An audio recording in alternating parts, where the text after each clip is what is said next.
Dude, what the hell? This is Craig's fault. How is it Craig's fault? He suggested my dinner with Andre. He's a patron. We don't put everything patrons suggest on the list. We didn't put Debbie Does Dallas on the list. Who suggested Debbie Does Dallas? You did! Oh, that's right. Well, my mom really liked that movie. Anyway, I put it on the list for Patron's Choice. I put it up against The Right Stuff and Eyes Wide Shut. I never thought it could win. You never thought it could win? No. Well, that's just great. It's 2016 again, and My Dinner with Andre is our own podcasterol Donald Trump.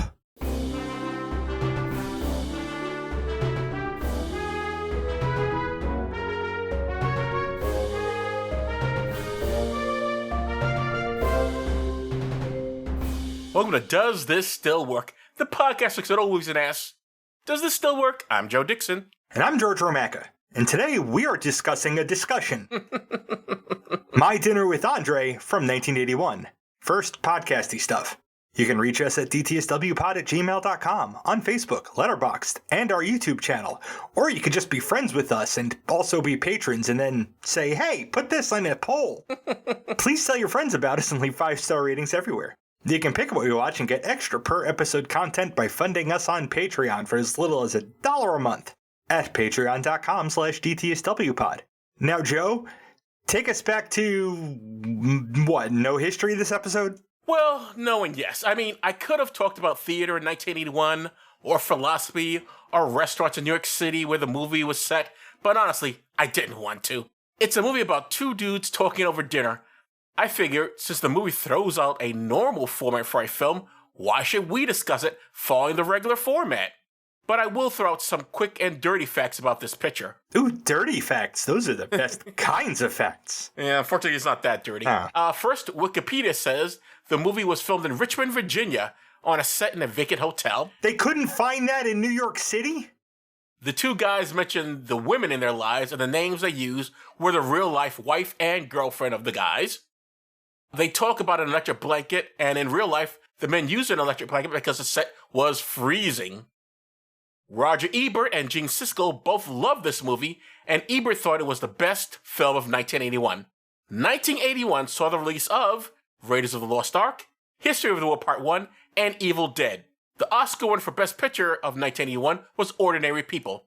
But sure, My Dinner with Andre was the creme de la creme of 1981 cinema. Two white guys who were talking to each other all the time, like the movie about two white guys talking to each other. Color me shocked. The film was made for $450,000 and made $5 million. Why did this film cost $450,000? How expensive could that dinner have possibly been? Well, I guess they needed the set, they had the rent and the equipment, and I guess just added up, I don't know, the salaries. But the fact that this thing made $5 million only proves to me that there are a lot of white people in this country, but I knew that already. I didn't need this movie to tell me. George, let's get into My Dinner with Andre. Okay, this was directed by Louis Malle and written by Wallace Shawn and Andre Gregory, and we'll talk about the last two later, because they're really they're it. There's a waiter and a bartender, but we're not going to even mention them, really. IMDb says, two old friends meet for dinner as one tells anecdotes detailing his experiences. The other notices their differing worldviews. Okay. Yeah, sure. Right. HBO Max says a conversation between a globe-trotting theater director and a playwright playfully explores ideas about art, theater, and daily life. I'm going to question the use of the word playfully in that blurb. I agree with you. Quick question for you, my friend. This says that this was a comedy. Did you laugh at any point during this picture? I think I did, like, once. Oh, you'll have to point it out for me, because I did. No, but I don't remember at what, because it all kind of blended. So normally when I'm watching a movie, right, I have ADHD. So it's really hard for me to focus even on a really flashy action movie for 2 hours.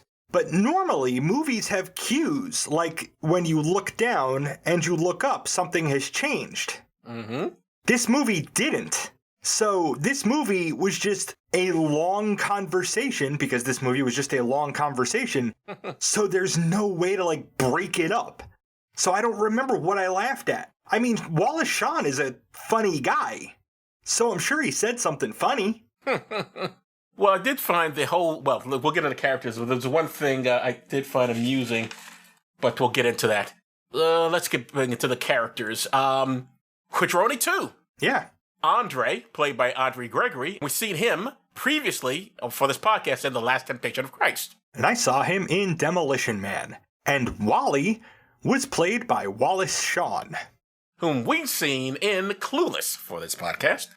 And I know him from Addams Family 2, Marriage Story, Radio Days, and Manhattan. And I know him from The Princess Bride, We're No Angels, Toy Story, and The Incredibles. So, George, let's get into this. My Dinner with Andre. Okay. So, these, in real life and in the movie, are two longtime friends and, associates in the theater. Wally is trying to make it as a playwright. It's not going well for him, because trying to make a living as a art thing is really hard and oftentimes not financially lucrative. Andre directed plays, and then he went and had a midlife crisis. And they sit down at dinner to talk about that. I don't know if they ever really talk about his midlife. I guess they sort of talk around it for a while. Everything that he describes doing was him going through a midlife crisis. Yeah, but I don't know if Wally ever really calls it that.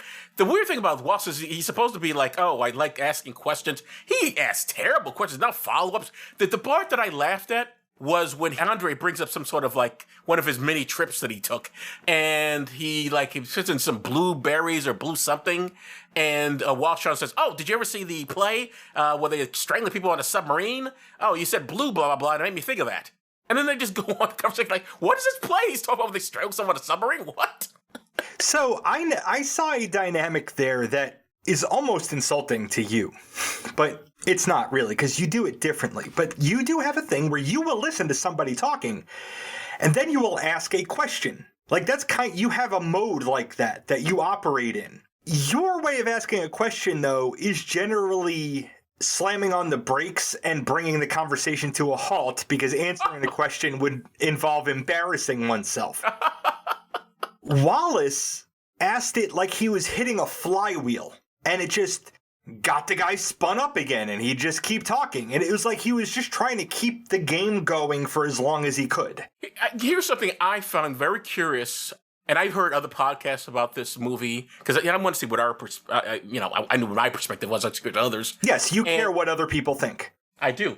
And I read up on this, and something I noticed no one seems to pick up on, and I'm curious, maybe it's just me, but I found it very interesting that Wally, right, he says, oh, it's hard to make it as a playwright, and so, but you got to do all these errands, and all I really want is to go home and have my girlfriend make me a nice dinner, but she has to work 3 days out of the week because somebody's got to bring in money because I'm not making much money as a playwright. And then Andre later is talking about his wife and how he basically just leaves her and the kids so he can run off and do whatever his things are. And what I wonder is it's from the perspective of these two guys. I have to really wonder, what are their relationships with their women? Like, for Wally, does he actually contribute anything to that house besides just plays? I mean, I've never lived with somebody, but I've been in relationships, and I don't think a girl's really going to appreciate.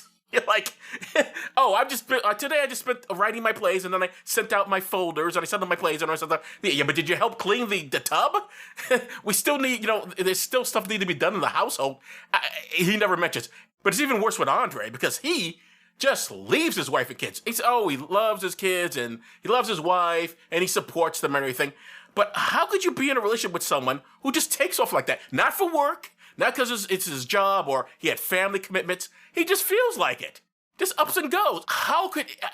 I would love to have heard from the women characters about these two guys who, seem very indulgent. But that makes me want to do a follow-up movie where it's these two's partners for 2 hours talking about anything but their men. Because my first thought was I want to hear them kvetch about their husbands and boyfriends, but then I'm like, no, you're just pouring, tar and feathering the Bechdel test. Mm-hmm. So I want them to get together and maybe briefly mention their significant others, how, one is just off, screwing Polish women, and the other one's off at the mail store mailing things, because he's always mailing things, and then they talk about anything else. Like how they handle their midlife crises. Because not so much with Wallace Shawn, right? He describes having to run a lot of errands as a person trying to make a living as a playwright. Right. Having to keep up with his agent, having to answer and send messages, having to mail stuff all the time.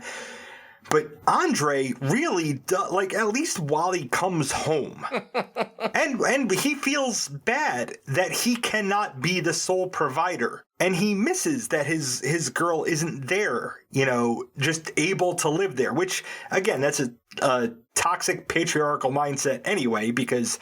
Yeah, because he's not only just upset that he can't be with her, but he wants to go home and have dinner. Something like, I can't wait to make her dinner because she's working 3 jobs, man. No, she's not working 3 jobs, and my mind kept going there, too. Oh, okay. What does it say then? And you said it. You said it earlier. You said it correctly, like a second ago. She's working as a waitress 3 nights a week. 3 nights a week. Okay. Sorry. Yeah, you're right. I didn't mean to say 3 jobs. You're right. You're right. But 3 nights a week. But the thing is, it's a perfect, because normally when we hear about stuff like this, somebody is working 3 jobs to make ends meet.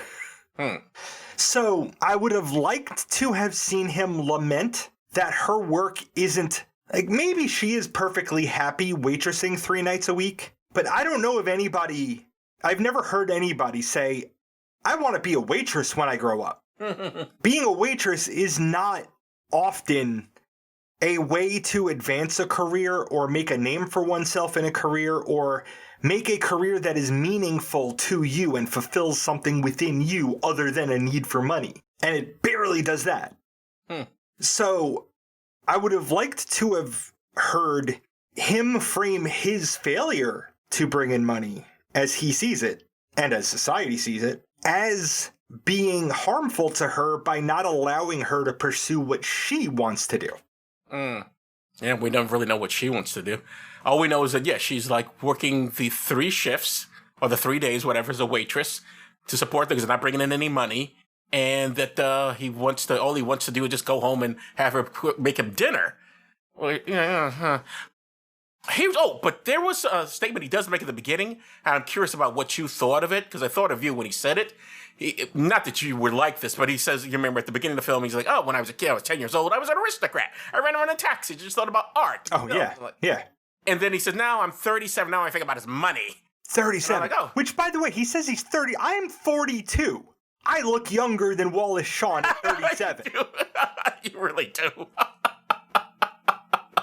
Like, Wallace Shawn has just always been old. Yeah. He just always looks that way, I guess. And I couldn't help but think of his girlfriend as the teacher that he got together with in Clueless.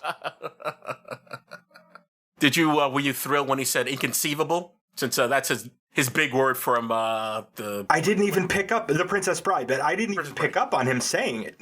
Oh, okay. Yeah. I think The Princess Bride came after this, didn't it? No. Yes, this came after this. Yeah, this came first. Yeah, this is first. Yeah. No, I'm just saying, like, he's having to just use that word. I know some people pick up on it and go, he says inconceivable here. But of course, that was before Princess Bride. I think I made that joke somewhere near the beginning of the movie. Like, it's inconceivable that he has a girlfriend. But I didn't catch him doing it because, again, I was in and out. Like, my attention span was like, weird conspiracy theory shit? No, never mind. That just sounds like a conversation we would have today about people being disaffected and big government and, being programmed. You think Andre would be like a January 6er or a... No, Andre would be a libertarian. He would be a hardcore, like, Ron Paul libertarian. I could see that. Yeah. What did you think of some of his stories? Half the time, they sounded delusional to me. Like, we sort of think he's making it up. Or what? That's another part of Wallace Shawn. Like, at one point, he's telling him, I ate sand, they buried me. I would be like, dude, you need therapy. There's something wrong with you going up and doing these weird things. But he just lets him keep talking. He says at one point he thought birds were coming out of his mouth, and then he was at, church or something, and he saw this creature, but the creature said, it's going to be all right. He saw the big blue guy from Monsters Incorporated. He's saying this to his friend, and Wallace Shawn isn't like, you need psychiatric help. No, that should have been brought up at some point, but it just wasn't, because that's not what this wasn't an intervention. Mm-hmm. It needed an intervention. It wasn't an intervention. I guess their perspectives are supposed to be shaped by who they are. Like, one is a theater director and the other's a playwright. But the weird thing is while Sean's character as a player, it doesn't seem like, I don't know what his plays are supposed to be about, but he seems much more grounded. Andre, the theater director, seems to be the one who has the big imagination. In fact, they kind of talk about that, or they conclude that.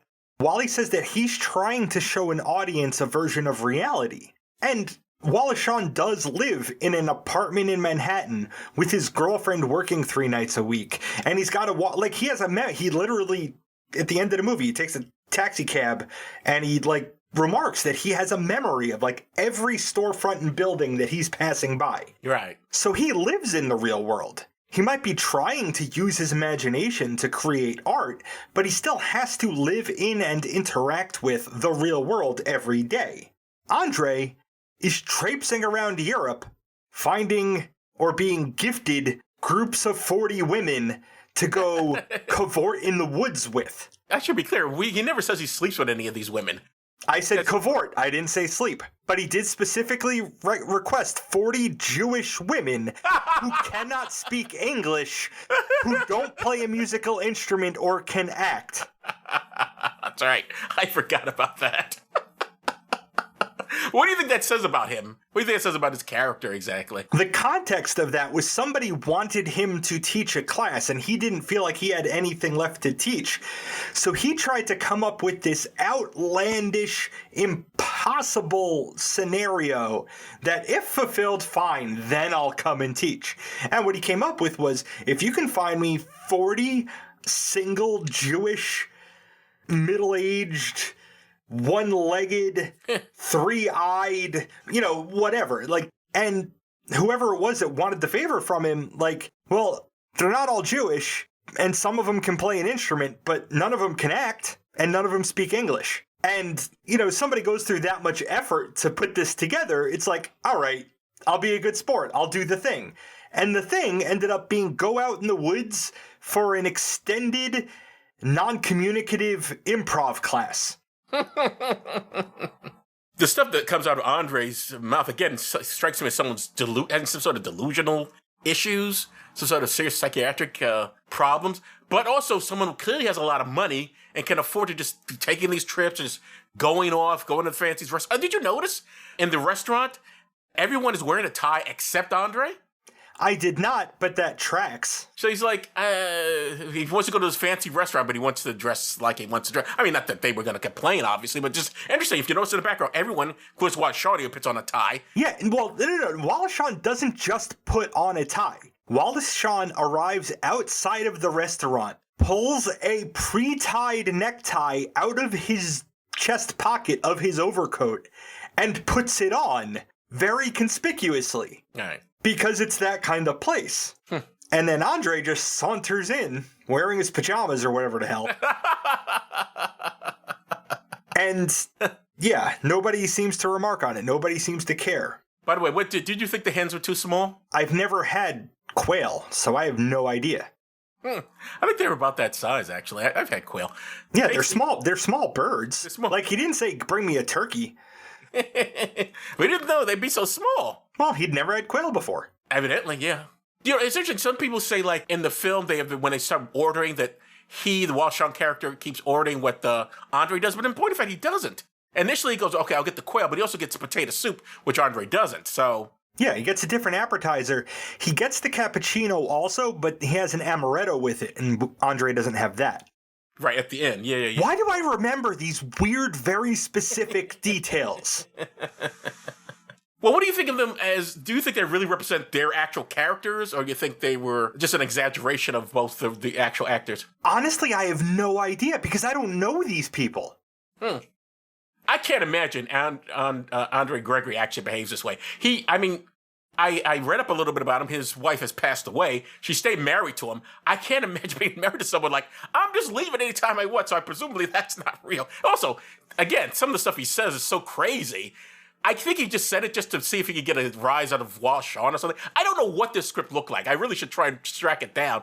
I can't imagine staying married to somebody who used their real name as their character, represented themselves in a film like this, and claimed to do all of the things that he did.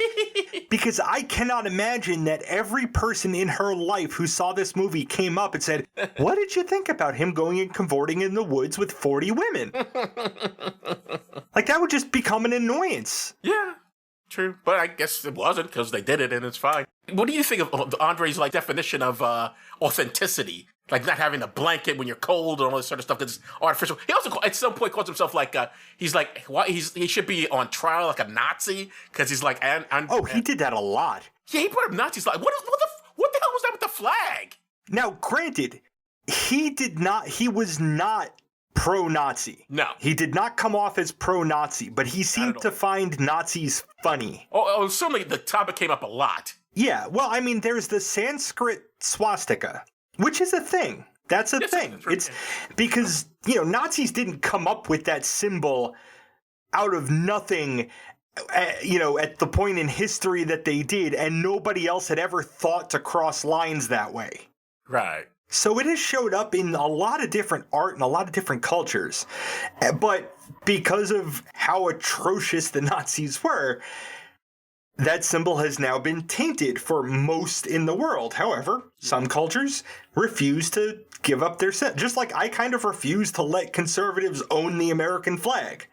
Like, no, it's my freaking country too. Like, I live here. I fought for it. You don't get to be the arbiter of that. So I could say, it was a funny story about this gifted flag with a swastika that wasn't a Nazi swastika on it, but because everybody who interacted with knew who the Nazis were, hilarity ensues.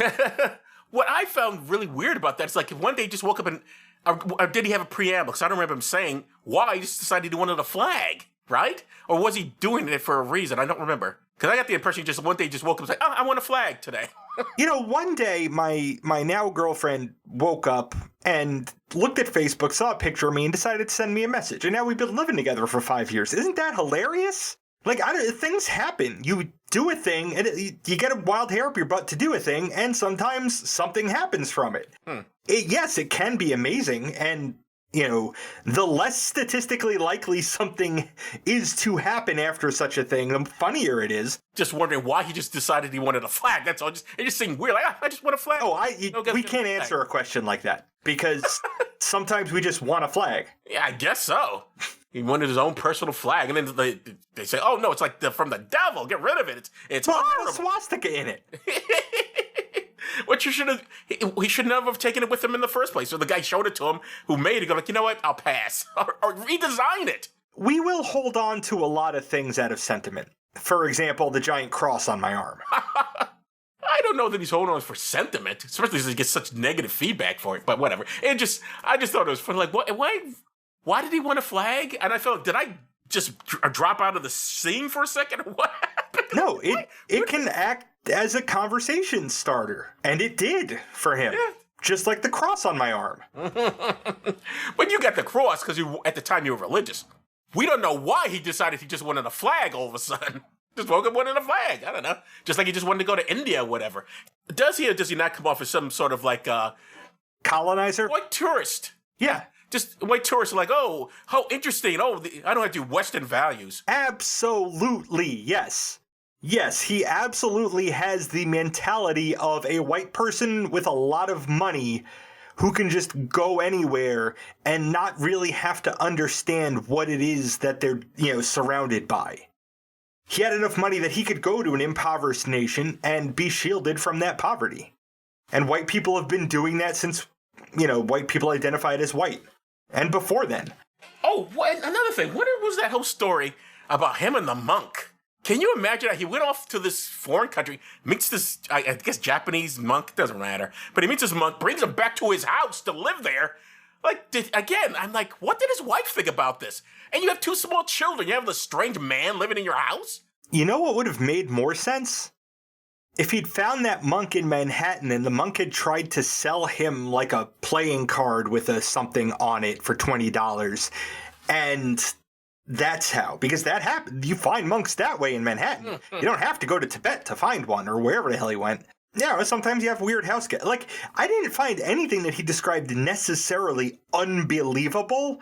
Maybe all of those things together happening to one person could be unbelievable, but he seemed like the kind of guy that put himself in situations where unbelievable things would happen.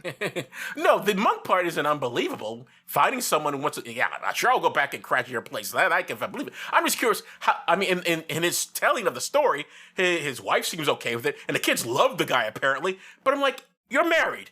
And you go to your spouse and your kids and go, hey, here's this person you've never met before. He's not living with us. I think would be a conversation starter. Yes, it would be. I don't know. You can just get away with that. Like, hey, this guy's going to be staying with us. Maybe we need to have a discussion first, honey, about that. Maybe. This person I've never met and around our small children. Again, I'd love to see the movie of that conversation. Like, I want to see the movie of all the things that happened to Andre. Not him just talking about it. I want to see that movie.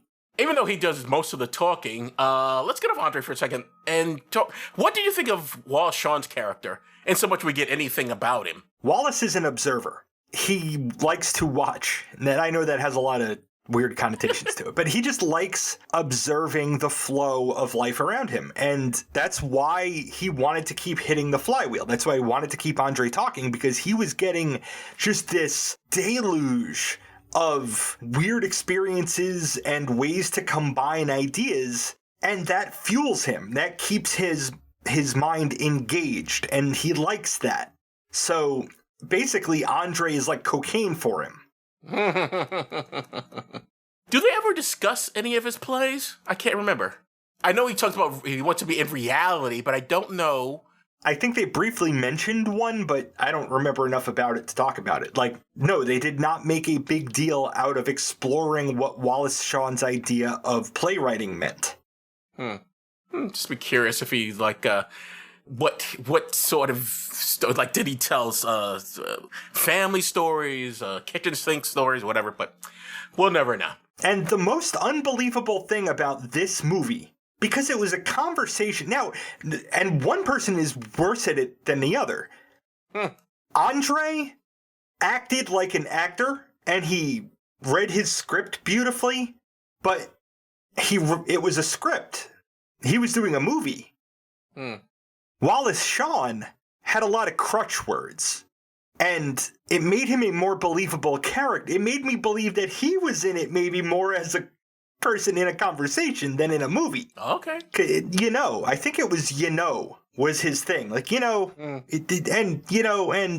it's the kind of thing that you don't script. It's the kind of thing that happens when you're talking off the cuff and you haven't been editing for 2 years and broken yourself of as many of those habits as you could because you hated editing them out.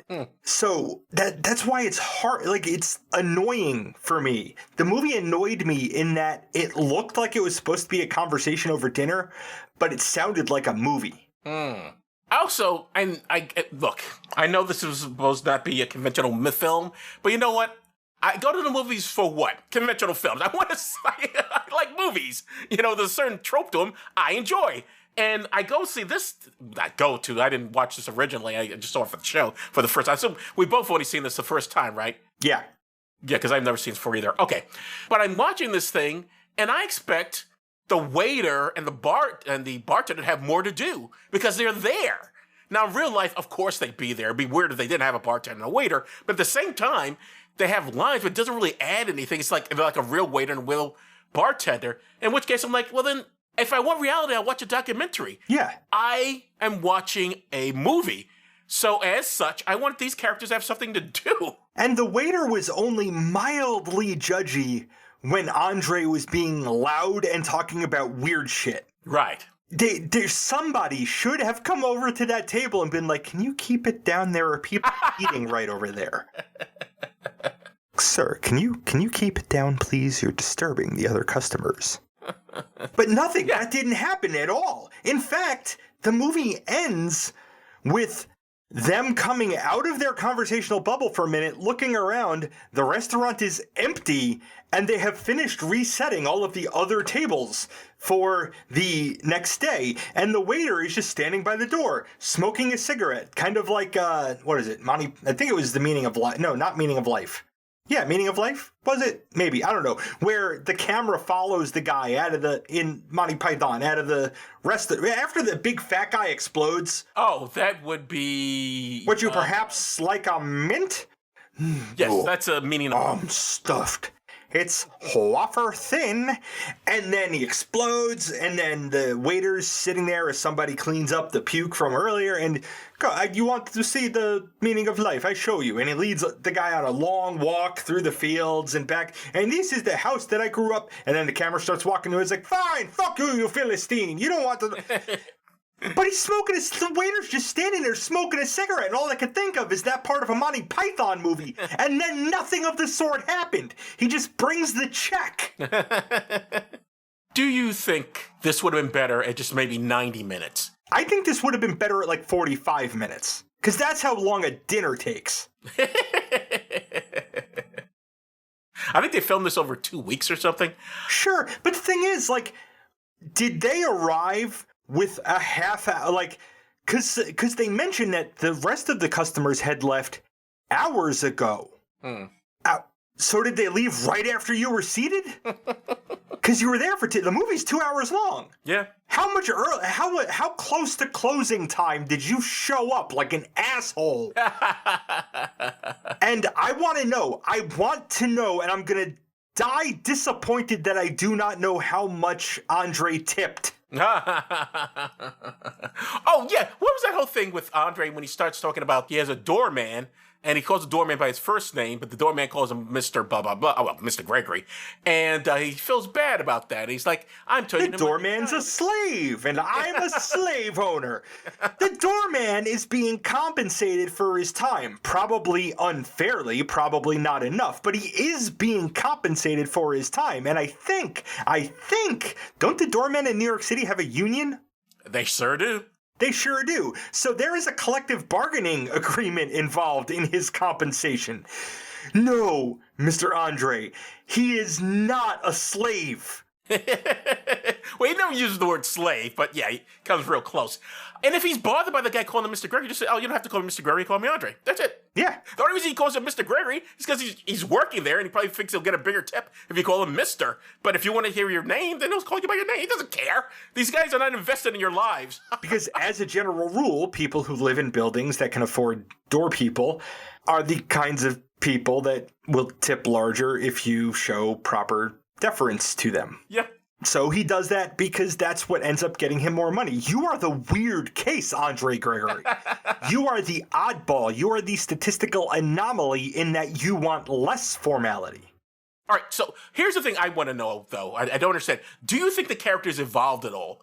Because initially, I thought, well, maybe the evolution with Walt Shawn's characters, initially, he doesn't know what to order, and then he suddenly knows what to order, and now he's But then, and I re-listened to this, because it's online as a podcast. I didn't have to just watch it. I listened to it.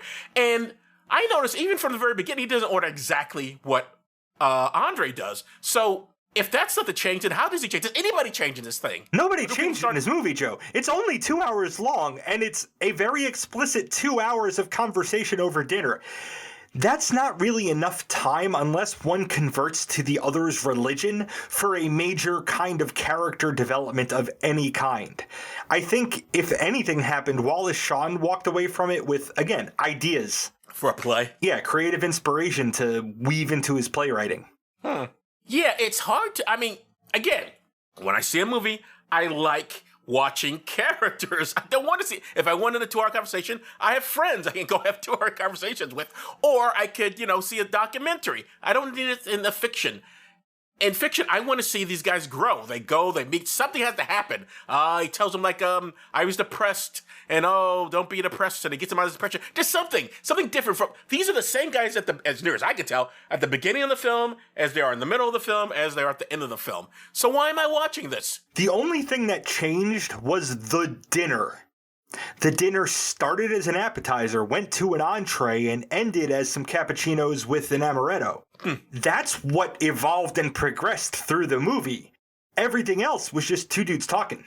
I cannot, for the life of me, understand what is supposed to be so great about this picture. No, Joe, don't. There's nothing wrong with you. You're fine. It wasn't a great picture. It was an interesting picture from a couple of perspectives, but I had so many conversations, like, especially towards the end of the movie, where they were talking about people being disaffected and people being distracted and people being inundated with bad news such that they're easily manipulated. We talk about that all the time now. Mm-hmm. That's still around, and it's even bigger now with the internet. So much so that we do it to ourselves, which I think they actually they mention in the movie. Yeah. So some things just don't fucking change. I don't know what to say about it. Like, I think that stuck with me when I saw the picture on the subway of everybody on the subway with their face in a newspaper. I use that picture to respond whenever I hear somebody complaining about the kids these days all staring at their telephones. Like, we taught them to frickin' do that with these newspapers. Well, the history of people complaining about the kids these days is a tale as old as time. Yes. Every generation always complain about the kids, and the kids are no different than the last one. So the technology has changed. Every pack of apes has complained about the apes that came after them by calling them the lousiest, laziest, most debauched, most privileged, most spoiled pack of apes to ever roam the earth. That has gone on since forever. That's what people have done. That's what hominids did with communication. Is we started with, kids these days. Yeah. Yeah, the only difference between the generations now, obviously different generations had war, different generations had the Depression and all that sort of stuff. But the main difference of the younger people today is that apparently more of them vote than previous generations, which would be nice, because young people really should vote more than older people for the obvious reasons. It's their future, but that's a whole other story. Let's get back. That is a whole other story. So what ways did this challenge your idea of film, or did it not for you? No, it didn't. It didn't challenge my idea of films. Like, yeah, that's a movie. If you film it with cameras and you put it on a screen, it's a movie. I think too many people are invested in what is and is not cinema. This is cinema. It's not cinema we're used to. It's not cinema that I particularly enjoyed, but it's still cinema. What I want to know is, here is a filmmaker. He said, I want to make this picture, but it's going to be on one set. The shots aren't even going to be creative. Just basically a mid shot here, long shot here, go back and forth, cut between their faces, and then that's it. That's the film. Well, where was the challenge to him? Was that the challenge? Did you think that's interesting? Because I didn't find that interesting. I don't think they necessarily thought of it as a challenge. I think they just wanted to do this, so they did this. They didn't even want to make up names. They didn't want to go as far as to create characters. They just called themselves each other and wrote words to say. I'm wondering, again, $450,000. How? Well, for some reason, they needed to go to Richmond, Virginia. I don't know why I couldn't find anything in New York. That should make it cheaper. They went to Richmond, Virginia. They found some abandoned hotel, and they started shooting there for 2 weeks. I guess they had to fly the crew in. I don't know. Those extras had to be paid. I have no idea. I don't know how it came to $450,000. I would know how it made $5 million. Well, you already know that, Joe. There's a lot of white people. You said it yourself. You answered that question. That is true. I did answer my own question already. So what did you think of the ending? When he, because you mentioned the ending that when he leaves, he, Wash-on character takes a taxi. He indulges himself, takes a taxi, and starts talking about... He treats himself. Treats himself. And he talks about all the different places, like he had ice cream here as a kid and once went to the store with his dad and all that stuff. So what do you suppose that meant? I don't know. The most interesting parts of the movie to me were the beginning and the end, with Wallace Shawn just talking as he goes about his life. That was more interesting than the conversation. By the way, you're much younger than me, and you were born in 1981 when this picture was made. Do you remember the subways being like that? Because there's graffiti all over that subway. But are you too young to even know New York subways used to be like that? Yeah, I don't remember it looking like that. Now, that's not to say I haven't seen graffiti in the subway. I've especially seen what is called scratch-feety. Yeah, yes. Which, for those... glass. Yeah, for those who don't travel in the subways, like what they'll do is they'll take a sharp implement and scratch letters into the plexiglass in the windows, which is way more expensive to fix and just stupid fucking idiots. Well, children are often dumb. Just pee on things like every other frickin' animal does to claim its territory. God, it's easier to clean it off. But yeah, the subway there is like this graffiti all in that train. There is more graffiti than not. Like, you'd be lucky to find of ungraffitied paint. They must have filmed that in New York. So that is really what the trains really did look like. They were a real mess. But if you watch this movie, do not think that that's what they still look like. No. Because they don't. It is. The cars even have air conditioning now. Most of them. Well, sometimes. And sometimes it works. And watch out for that platform. That was really where the heat is. Yeah. They're just sweating. It's a real sweat box. If you want to get steps and you are in New York City and taking the subways, one thing you can do is walk up and down the platforms when you're waiting for a train. It's something I figured out fairly early on. Right. All right. Is there anything else we can talk about this picture about? Well, Joe, we can ask, does this still work? Well, George, does this film still work? I just asked you that. That's not fair. No, okay, then I'll answer it. I didn't like the picture. Let's put that out there. But does it work as a film? I guess so. I mean, it's two guys sitting down to dinner. That's not really dated. Some of the references are dated. How you get your plays produced is dated. But overall, no, I guess it's a picture, I guess, relatively timeless. Because as long as human beings will be going out to dinner, this is not a dated picture. Well, what do you think? I agree wholeheartedly with that. I kind of think we need more films like this. Really? In order to determine if this one still works or not. Because we need to see it done in a modern context. We need to see it done with different content. With this one being the only one we're aware of like this, it's kind of in a category all by itself, and definitionally it has to be still working. Or it didn't work so hard that nobody wanted to do it. The film has done what the film's going to do. I can't imagine. Oh, well, they have done parodies, actually. Like My Dinner with Andre the Giant and My Dinner... I was secretly hoping that that's what this was. Well, I don't know if that's any better, but I've never seen it. But there were a bunch of...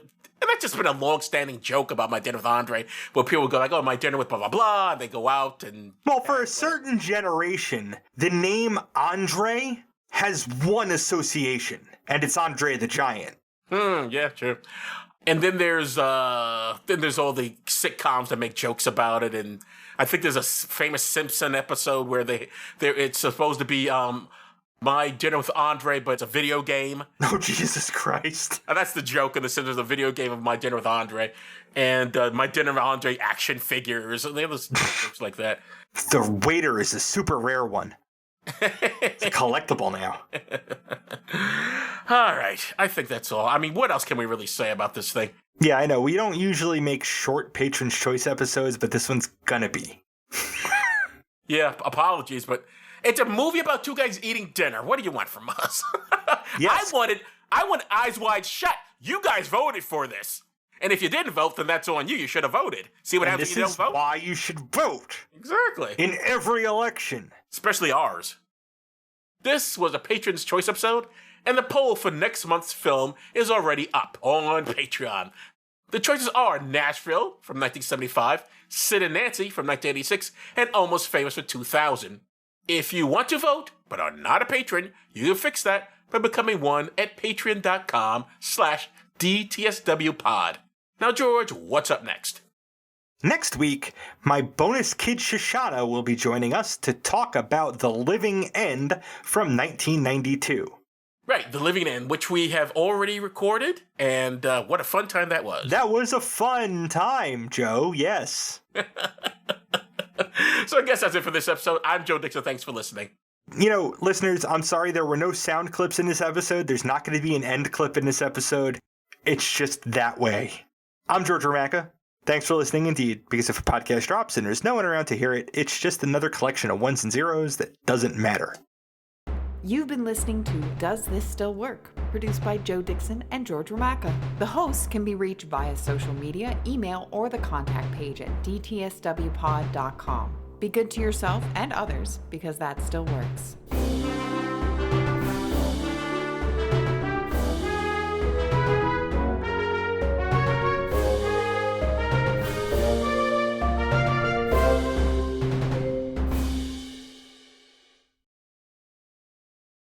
Okay. If you don't do the summary, here are some... Oh. Was that a joke? You really Yes. start reading? Right. I normally just start reading the thing that comes after plot. Right. Your life suddenly becomes a musical. What style of music do you hope it is? And what's the title of your signature song? So, Joe, what's the best Wi-Fi network secure socket ID, SSID, or name that you've seen? George, you have a chance to get rid of any world monument. Which monument gets the boot and why? What is something you do that would be embarrassing if everyone found out? So, George, if you could choose any historical event to witness firsthand, but you have to do it while dressed as a clown, what event would it be? What celebrities... God, I haven't thought about this one at all. What celebrities would you want to play your parents in a biopic about your life?